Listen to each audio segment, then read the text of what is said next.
Au cours du mois de jeûne du Ramadan, les gens se rassemblent pour rompre le jeûne en Égypte. Et en plus de manger, ils vont également regarder la télévision. Des millions de personnes dans le monde arabe sont submergées de productions de divertissement. Ce foisonnement a créé un boom dans la production télévisuelle, bien que les productions ne parviennent pas toutes à s'en sortir financièrement.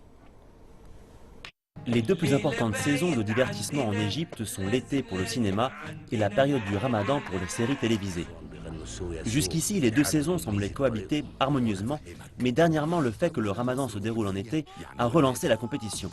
Le cinéma, malgré sa réputation et son pouvoir, ne pouvait rester en travers du chemin.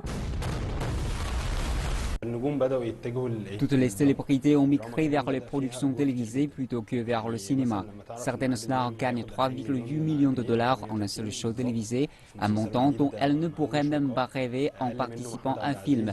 De plus, elles peuvent enregistrer les émissions en seulement 3 mois, alors qu'au cinéma, certains films durent 6 mois. Les séries télévisées sont plus faciles et plus rendables. Avec le nombre de téléspectateurs le plus important de l'année, le Ramadan a créé un boom significatif dans les productions télévisées.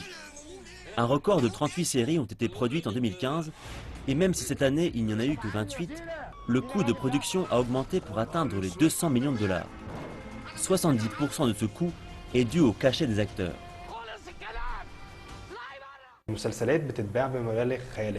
Ce coût élevé s'est répercuté sur les chaînes de télévision et a alourdi leur budget. Récemment, une des chaînes les plus importantes n'a pas acheté un seul programme jusqu'à ce qu'un homme d'affaires acquiert une part de la chaîne, lui permettant d'acheter 10 shows. De grandes chaînes ont créé un joint venture pour commencer à investir dans la production de spectacles télévisés afin de réduire les coûts. Avec ce boom, de nombreux risques apparaissent. Une telle compétition entretient les revenus de la publicité et c'est pourquoi de nombreux spectacles télévisés risquent de perdre leur investissement au cours du mois. Toutefois, presque tous les producteurs importants veulent entrer dans ce mois du Ramadan avec un nouveau spectacle télévisé. Le Ramadan n'a rien à voir avec le profit. C'est le mois durant lequel l'audimat est au plus haut. Les gens suivent avec passion leurs séries télévisées tout au long du mois.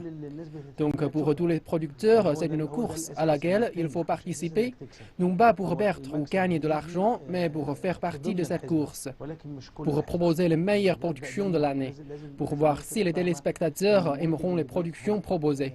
C'est fondamental pour devenir le show le plus apprécié. Pendant le Ramadan, ce n'est pas l'argent qui me motive. Un Égyptien a besoin de 28 heures par jour pour visionner tous les spectacles télévisés du Ramadan. Heureusement pour les producteurs, cela est impossible. Cela leur donne de l'espace pour utiliser leur production tout en continuant de toucher un public nouveau. Mais le Ramadan, c'est comme les Oscars. Aucun acteur ou producteur ne voudrait rater l'occasion d'en faire partie.